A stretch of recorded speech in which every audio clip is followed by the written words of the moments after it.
there's nothing quite like a good sequel. Games like Arkham City, Portal 2, and even Super Smash Bros. Melee took foundations set by the original games and went above and beyond to make some of the best games of all time. But for every incredible sequel that changed the gaming landscape forever, there is a god-awful sequel that just was turning around that corner. And those are the ones we're talking about today. And when I say sequel, I don't simply mean the next game in a franchise. For example, if we look to, let's say, Sonic the Hedgehog 2 as a sequel to the first game, that's correct, but Sonic Adventure is not. Also, as is always the case with these lists, if I haven't played them, I'm not talking about them. So if you're looking for a list dunking on Duke Nukem Forever, just go watch Mojo or something. But enough dilly-dally shilly-shally. These are my top 10 worst video game sequels.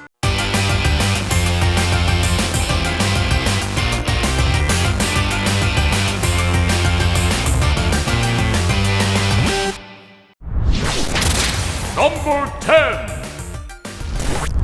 If you were to ask me what I thought the most underrated game on the Nintendo Wii was, I easily would have told you time and time again, Mario Strikers Charged. It takes soccer and turns it into a chaotic brawl for all, post-apocalyptic landscape setting and all. Essentially, it's Mad Mario Beyond Thunderdome.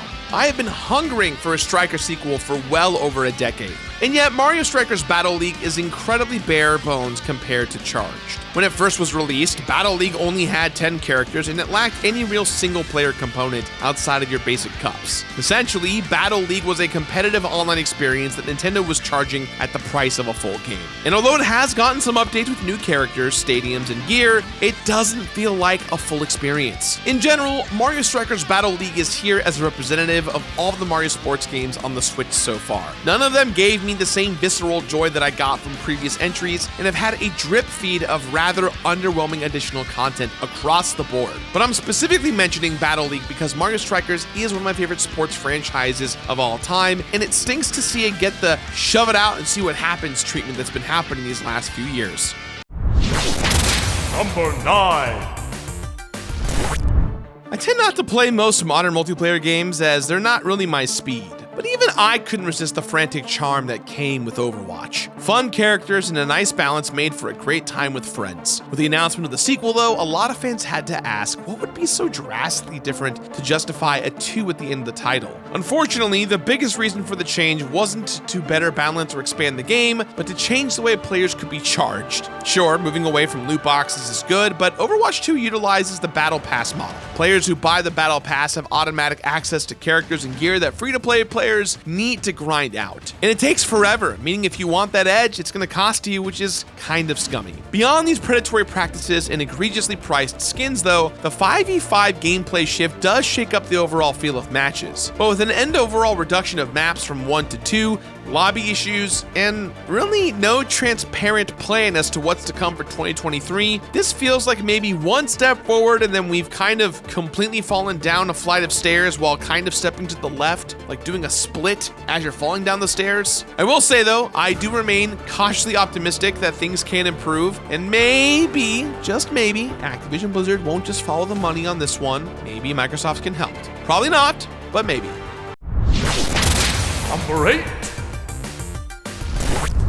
The Marvel vs. Capcom series is one of the most beloved franchises in fighting game history. The first one grabbed fans from both sides with some amazing graphics and fun tag-based gameplay. The second one becoming an instant classic with its expanded roster and increasingly chaotic gameplay. But then, a drought. 11 years later, Marvel vs. Capcom 3 came out, and it was also awesome. Yeah, the roster had dipped some, but the unique comic book aesthetics combined with awesome gameplay made for a surprisingly deep and satisfying experience. It looked like this beloved franchise was back, and it was back for good. But then Capcom fighting games took a weird direction. It took them many years to get back on the right track. Enter Marvel vs. Capcom Infinite. Now, here's the deal. I am one of those people out there, one of the few, that really believes that Marvel vs. Capcom Infinite had incredible gameplay. It was a legit great game. The basics of what everyone loved was still there, and the gameplay additions of Infinity Stones was not terrible by any means. However, it came at the cost of having a third playable character, which did infinitely reduce the amount of mixing and matching that you could have. This was further impacted by the fact that there was less characters overall, making the game feel less like a bombastic celebration of two franchises and more like a weird bargain bin knockoff game at GameStop. But beyond the great gameplay and the truncated roster, the game itself looked visually rough compared to its predecessors. Marvel vs. Capcom was known for its incredible art direction, but Infinite did nothing to set itself apart visually from any other fighting game that year. It didn't help that Dragon Ball FighterZ came out that same year with similar tag-based gameplay, with 3 characters, and 3D art from a 2D perspective. Also, that game freaking ruled, and I just released a video on it you can watch right here. And if any of you fans know anything about me, you will know that this is where I get really sad, because I'm a collector at heart, and I have to bring up the perfect essence that describes Infinite at large. The perfect metaphor for Marvel vs. Capcom Infinite is these Infinity Stones I got for buying the collector's edition. The concept was great, but in the end, it doesn't do much. The game feels cheap compared to other fighting games. This is a game that I wish I could snap my fingers and remake again and again. Now, I know this is supposed to be top 10 worst sequels, and we're definitely there. But I do want to put an asterisk that 10 through 8 were games that I love. Games that I was so bummed that how they turned out made me sad. 7 onward, however, these truly grind my gears. Number 7. There are plenty of Star Wars games in the galaxy, and the best way to experience the dark side of the Force is with The Force Unleashed, in my opinion. I love this game, and it quickly became LucasArts' best-selling game and prompted a unnecessary sequel. The Force Unleashed 2 leaves a lot to be desired, especially from a story perspective. Where the first one felt like it was filling in the gap between trilogies, the second one felt like a non-canonical book. In fact, I'd go so far as to say that narratively it feels more like fan fiction than an actual Star Wars official licensed story. Now, I can kind of forgive a game's story, especially in the soap opera universe of Star Wars. The Force Unleashed 2 did give me this vibe of I want to play as this character again, I want to revisit this particular time in Star Wars history, but it doesn't make sense to do this. But my biggest gripe with The Force Unleashed 2 comes down to the gameplay. You start off incredibly powerful, and that's it. There's no sense of real progression. You only get one additional force power that doesn't make you feel stronger. It just ticks off a box of that Star Wars gimmick checklist. The game is relatively easy even on its hardest setting, even when you get to the very end of the game. It makes the whole game feel like a repetitive slog. Outside of the combat challenges, which is pretty rough considering what this game asks you to do, the gameplay and the story leave a ton to be desired. Now, I did complete this game many years ago, and I did have fun. I admit, I did have fun. But looking back at it now, yeah, this was not a great sequel. Somehow, The Force Unleashed 2 made The Force Unleashed 1 worse. Number 6. Final Fantasy has had a unique history with sequels. Most numbered entries take place in a completely different, unique world, but some other more popular games did receive direct sequels. Weirdly, one of those is Final Fantasy 13, which didn't just get one sequel, it got 2. And as the one guy out there who really enjoyed Final Fantasy 13, I also really enjoyed Final Fantasy 13 too. But where 13-2 improved on its predecessor, Lightning Returns did not. Okay, look, this battle system was kind of fun, but navigating the world and quests were not. This was made even worse by a story that was much more boring than either 13 or 13-2. And that's saying a lot because those stories are far from one of the best that Final Fantasy has to offer. Add on graphics that were noticeably weird and not great throughout the entire experience than both of the previous entries, and my friends, you're looking at a rough time. Lightning Returns wound up not just being the worst reviewed Final Fantasy 3D game, but also the worst selling Final Fantasy game of all time, with only 1.2 million units shipped. By today's standards, that is not a good time. Now, I gotta be honest, I haven't picked up this game since it was first released back in 2013, and that's because when I started playing Lightning Returns, I was immediately filled with disappointment. I put it down and haven't touched it since. I would love to one day make Final Fantasy 13, 13-2, and Lightning Returns videos just based on my feelings. Let me know if you want to see those videos in the future because they'd be chonkers, they'd be big, they'd be scary, they would suck. I love 13, I even love 13-2, but Lightning Returns is a disgrace. Number 5.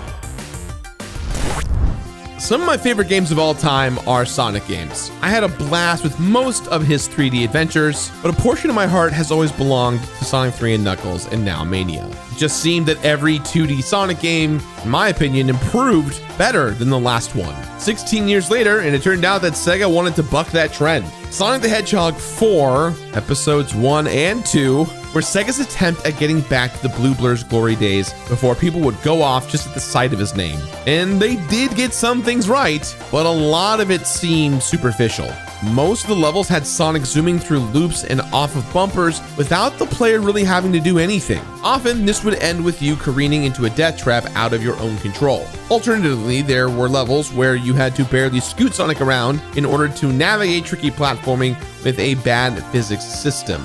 Needless to say, Sonic the Hedgehog Episode 1 was a disappointment. It felt like a weird reskinning and combination of Sonic 1 and 2 in a bizarre 3D, 2D environment. Then they announced Episode 2. Now, the people over at Sega said they heard what everyone was talking about and they would fix everything. They added Tails, which ultimately meant that maybe Episode 3 could have a true 2D fun modernized version of Knuckles. And although some things were improved, the feeling was overall the same. And this led to the cancellation of Episode 3. Now, to kind of wrap things up here, this game just wasn't exciting to play. It had a hybrid 2D 3D boost lock-on mechanic of Sonic Adventure 2 in modern Sonic games, in the design aesthetics of what I would compare to be a weird knockoff of the original games modernized. I don't know, I just did not like this game. This is one of the few Sonic games that I haven't really completed because I've just been in fear of it.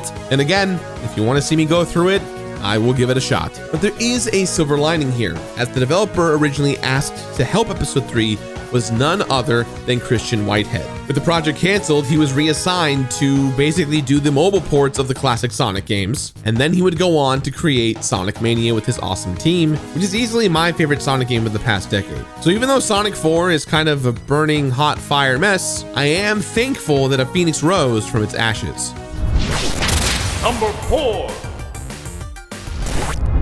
Okay, so when Star Wars Battlefront came out in 2015, I was excited because I loved the OG games way back in the PlayStation 2 era. And while the modernized reboot didn't have a lot of content at launch, and it definitely used a battle pass system, it was still fun to get back into the Battlefront universe. But then its sequel came, and the money issues were worse. Much worse. Battle Pass was back, but it also involved loot boxes that cost a lot of real-world money. These weren't necessary to play the game or improve, but they did give people a massive advantage over those who did not. It was a complicated system that took advantage of players not fully understanding it. In fact, EA's response to a Reddit user lamenting having spent $80 to purchase Darth Vader, only to discover that it was the wrong currency, was received so poorly that it actually earned the Guinness Book of World Records for being the most disliked comment of all time. Things only got worse when various different governments around the world got involved and started investigating the loot box mechanics and whether they were technically gambling in a game that could be played by children. Needless to say,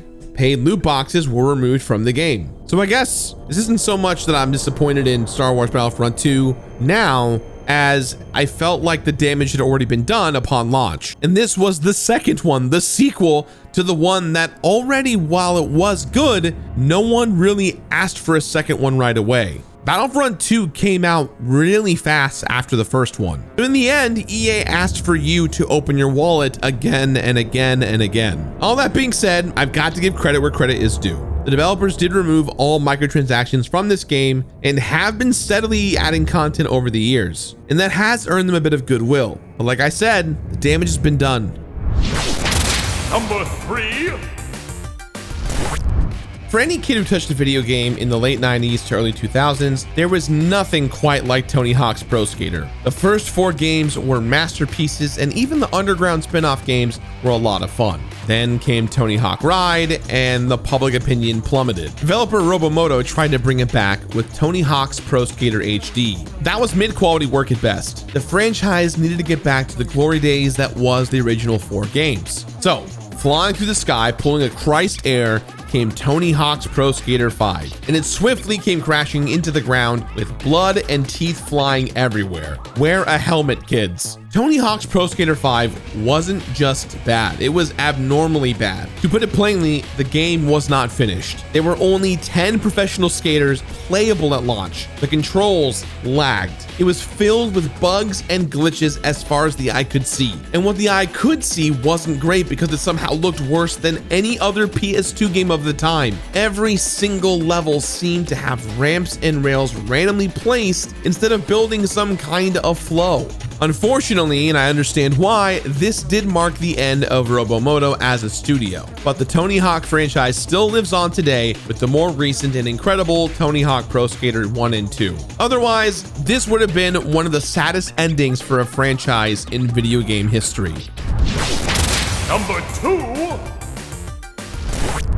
Oh man, this one hurts. Okay, look, I love getting scared, especially when I'm playing video games with friends. Getting scared with a friend playing right next to me, sign me up. And what's even cooler is that this company that I respected came to me at the very beginning of my YouTube career and offered me money to play this game. Oh, 2012 Gerard, you sweet, sweet summer child. Look, to be blunt, Dead Space 3 is not scary at all. Instead of navigating atmospheric settings and defending yourself from the horrifying necromorphs with improvised mining tools, you hide behind cover and shoot at them with guns. If this was an 80s action movie, sure, that would be great, but it's not. This is Dead Space. Give me more weird scientists worshipping undead aliens in a gigantic red iron rock. I can see how Visceral Games at the time could want to turn a convention on its head, similar to how James Cameron made Aliens, an action film after Ridley Scott's more methodical Alien. But what made Dead Space 1 and 2 feel so great was the fact that your atmospheres were desolated,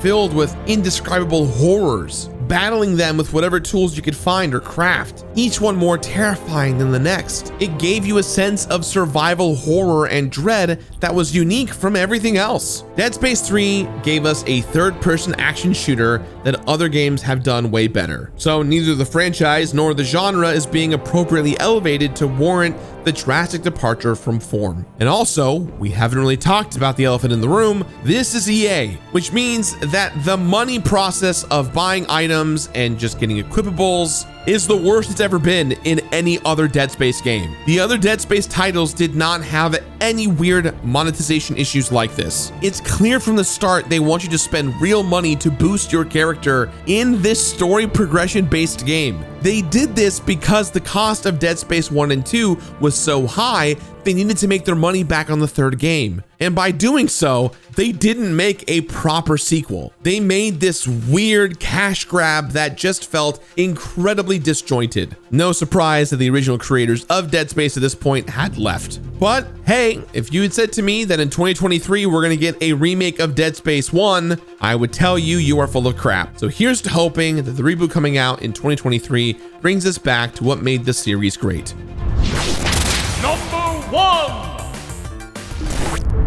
Look, if you can't tell by this list already, you're seeing a trend here. The games that really get me fired up have two things in common. One, they monetize off of your nostalgia or respect for the franchise with tons of over-the-top weird money spending options that most often than not make no sense. And two, those games were produced and funded by EA. And if you can't tell already by this list, I hate when money gets in the way of a great game. It's one of the reasons why I don't talk about mobile games despite the mobile market being the biggest it's ever been. But that doesn't mean I don't play them. And a game that was a huge, important part of my young adult life was Plants vs. Zombies. It was a simple strategy game that looked great and was easy to pick up and play. In fact, developer PopCap Games had a knack for making games like this. But then they were purchased by EA and you won't believe what happened next. Plants vs. Zombies 2 was not supposed to be free to play. Well, not in the way that it turned out. Originally, the people behind Plants vs. Zombies 2 wanted to have plant food you could purchase to make a level easier, or